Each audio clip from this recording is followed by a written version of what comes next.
The Milan-Cortina Winter Olympics have officially opened with a glittering more than 3-hour ceremony at the San Siro Stadium and festivities at games venues across the Italian Alps. It culminated in the lighting of 2 cauldrons, reflecting the most geographically spread out Olympics in history. Alberto Tomba and Deborah Compagnoni, 2 Italian ski Olympic champions of the past, lit an intricate cauldron inspired by Leonardo da Vinci's knot patterns at Milan's Arch of Peace. In the freezing mountain air of Cortina, the task fell to Sofia Goggia, an Italian former gold medalist in alpine ski racing. The ceremony showcased Italy's rich cultural heritage with a nod to late fashion giant Giorgio Armani and the great masters of Italian opera. Not all the represented athletes were present at the ceremony in Milan.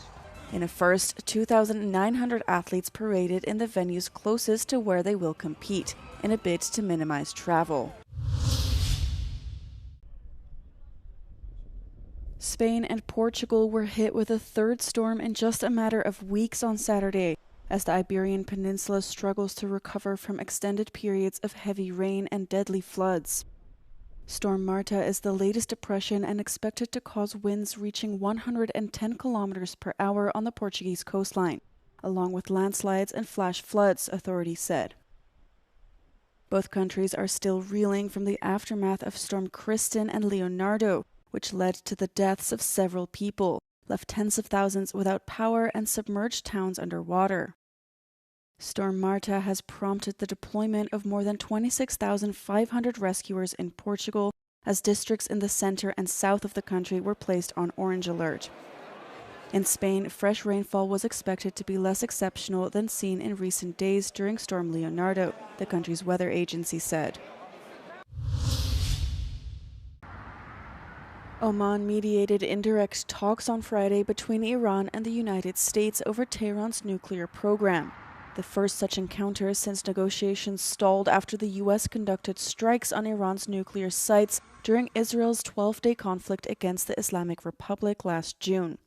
Iran's Foreign Minister Abbas Araghchi and U.S. envoy Steve Witkoff met separately with Oman's foreign minister at a palace on the outskirts of the capital, Muscat. The meeting also came just weeks after a wave of anti-government protests across Iran, during which the U.S. threatened military action. The president has obviously been quite clear in his demands of the Iranian regime. Zero nuclear capability is something he's been very explicit about, and he wants to see if a deal can be struck.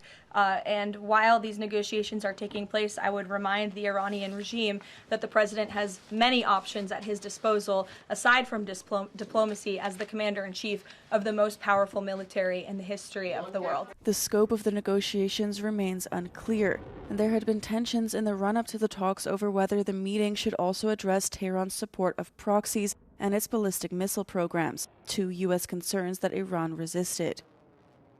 With the American threats of military action still looming, the United States has maneuvered a naval group led by aircraft carrier USS Abraham Lincoln into the region, while Iran has repeatedly vowed it will hit back at U.S. bases if attacked.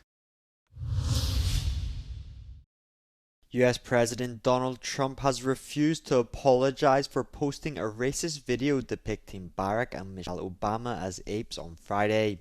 The video, which also prompted conspiracies about Trump's 2020 election loss, showed the former president and his wife Michelle with their faces on the bodies of apes for about 1 second.